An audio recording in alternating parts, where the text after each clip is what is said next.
So, good morning. This is Baruch, your lift manager here at the Deacon Elevator, Colwell. I want to talk a little bit about Purim.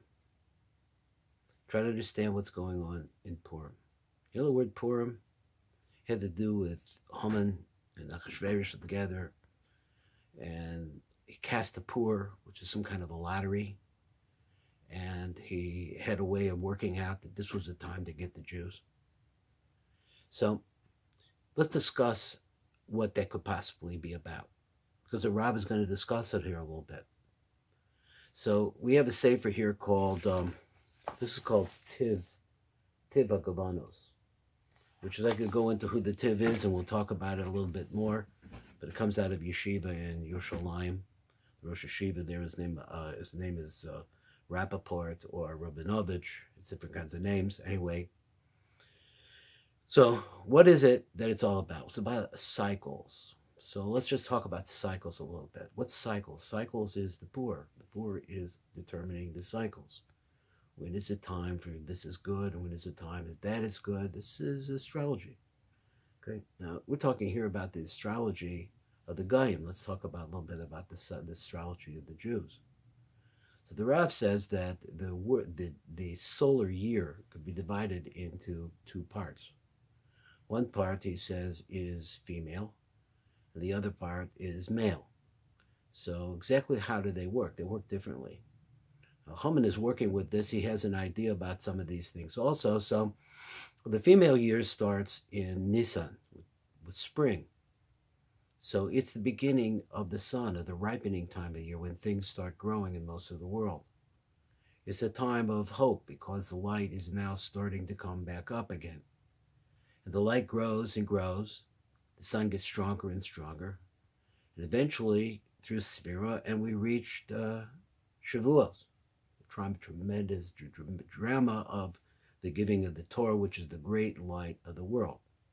From that position where the sun grows up, then the sun maintains a high altitude and a tremendous amount of heat. That heat starts changing from hope to searing. And we have the burning then that starts in Tammuz and winds up in the destruction of the Holy Temple. And then the fall towards Elul, where the sun really starts at that point to start going down and diminishing itself. We start thinking about tshuva. And then we come to the second half of the year.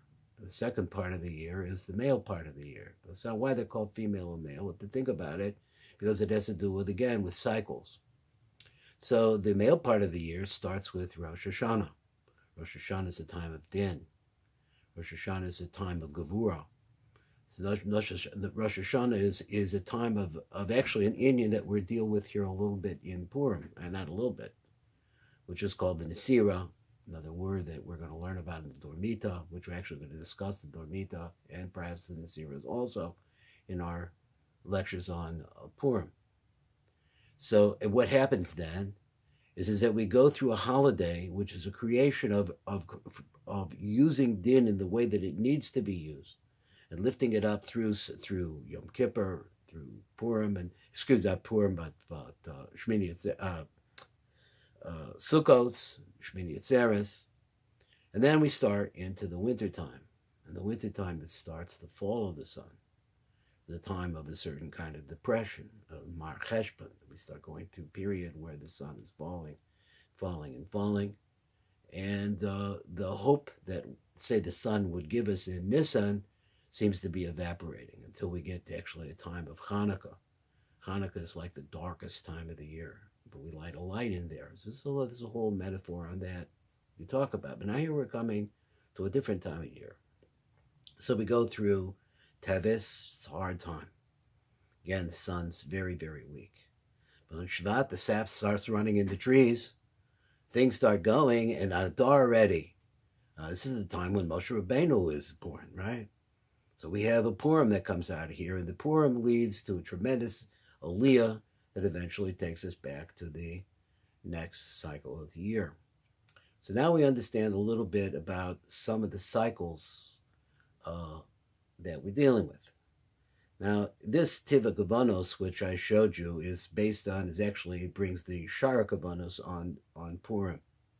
The Shar Kabbanis is one of the 8 Sha'arim of the Arizal, and I work on it all the time. So do other Mekubalim, or people who are trying to learn Kabbalah, are trying to learn how to have the proper Kabbalah. When we pray, it's not just a slogan. It's actually, there are Kabbanos, actually practical steps that we learn how to make and try to fix the world. Is what we're trying to do. So here the Rab starts. Let me see if I got the right place. The Rab starts and he says as follows. So he says, "Va'ata navo el bir inyan yemei Purim." Now I'm going to come and I'm going to explain to you a little bit about what's going on in Purim. Now remember, we're talking about Purim is all about this Pur, which is a cycle. It's a lottery based on a cycle. Let's see what he says. So he says, we're going to understand Purim. We're going to talk about the Megillah. The Megillah. What's going on with the Megillah? What does this mean? And then he uses the phrase Vaha Mordechai. Well, that's interesting. He doesn't say Mordechai, he says, and the Mordechai. Then he talks about Malus Megebes Purim, and then the money that we give away on Purim, and then the feast, the Mishta, Vasimcha, and the joy that we have on Purim, which is a tremendous, tremendous elevation. Now, all of that is in the Tiv, in the Shar Kabbanos, and it is explained greatly by the Tiv. It could be a little bit complicated. So now we're going to say some ideas about what's actually going on. He says, Hinein is Barvitz Leinu. So he says in the Drosh, he says the Drosh of Nuk Dezah. So let's mention like this, that whenever we have a parts of a system, the system of rebuilding the world, there are, say, either, you could count it different ways. It would be 5 Partsufim, or 10 Partsufim, or 12. But in any case, all the Partsufim have a male-female counterpart. In other words, male and female are always together, but they're different, as we said before in the last year. So this is called the droshim, or the explanation of the different stories that he tells about the female aspect of Zah. V'inyan Mia Tayureach, and also the concept. Remember that we had this medrash that said that the moon said to I guess Hashem, how can you have these two enemies elements, the male and the female element, really working with only one crown? And then Hashem said, okay, fine, you're going to be small, you're going to be a different cycle, you're going to be different. So instead of the sun shining strong all the time, that's what the sun does, and the moon's not going to shine all the time. The moon's going to be in a cycle. It's going to be, sometimes it's going to be full moon, then it's going to go up to the full moon, and then down away from the full moon, and then disappear. And like that, it's going to be a cycle like this. It's very funny, right? So he said that's what's going to happen. So he says, so these are the words, but droshi noktaza or the inyan mia tayureach. What did it mean that the moon would become lessened?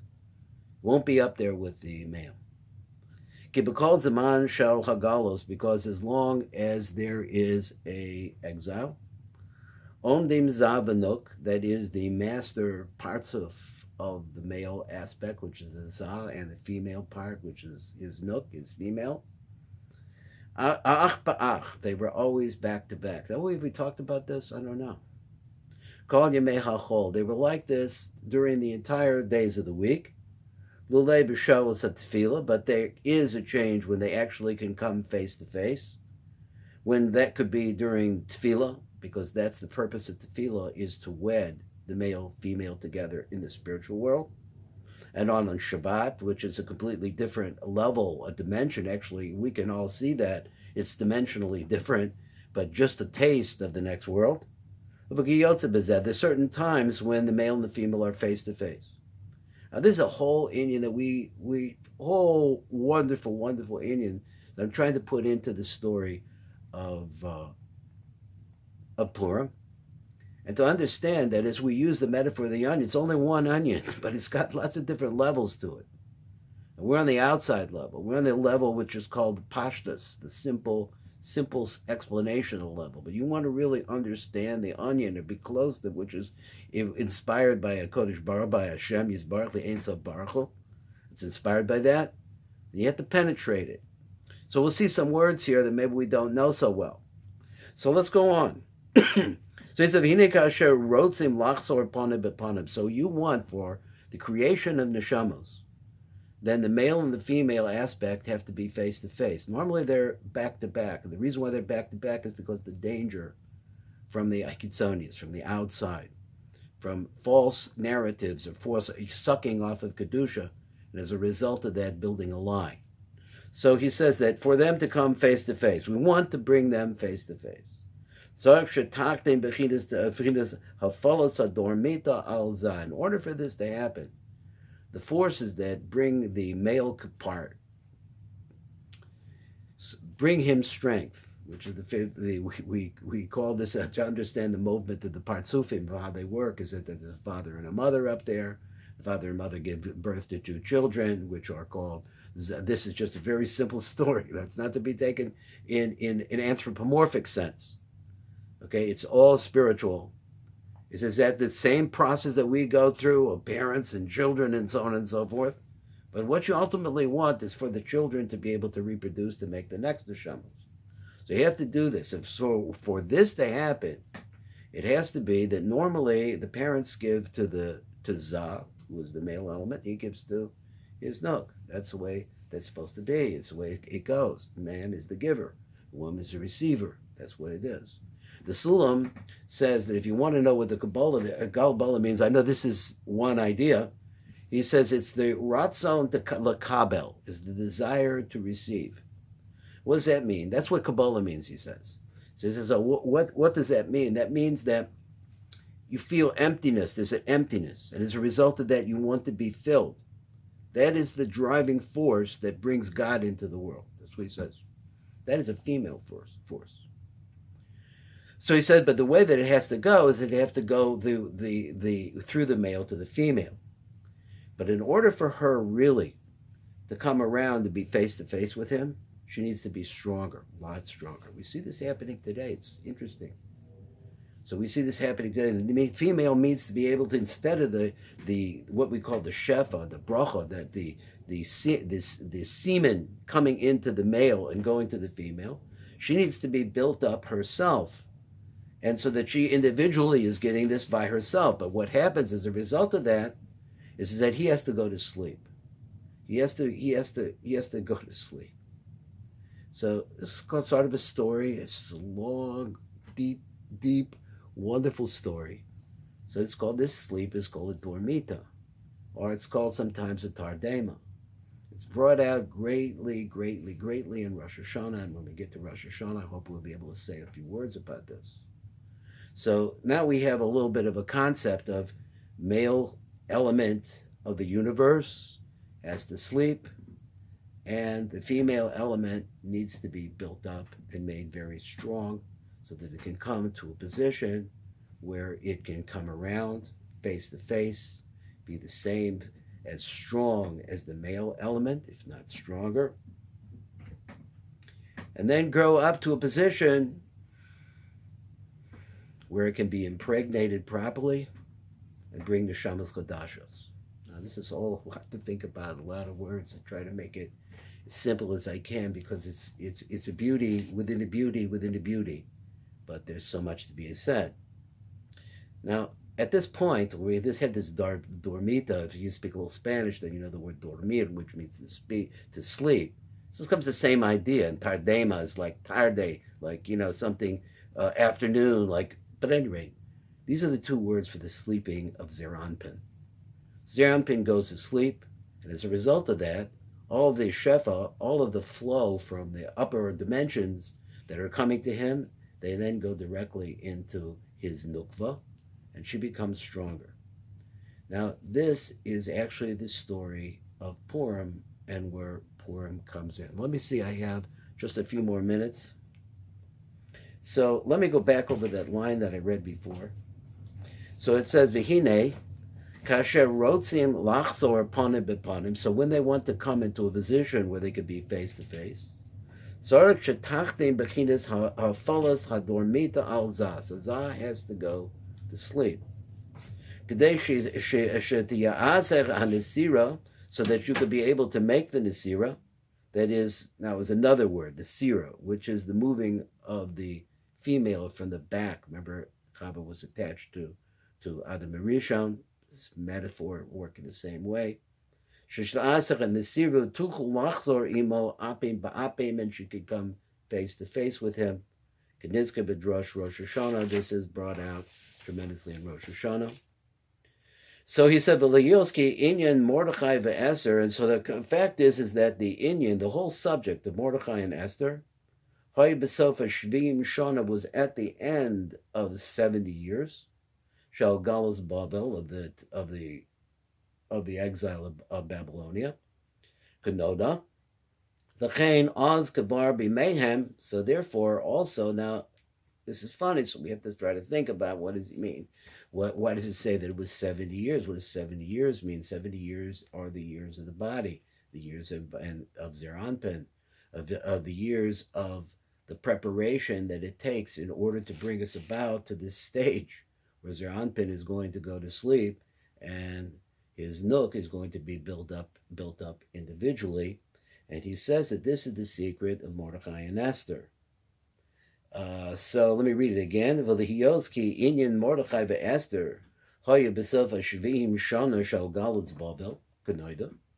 L'chein oz kavar b'meichem. So then all we see that already in their days, hiskil inyan tikun za.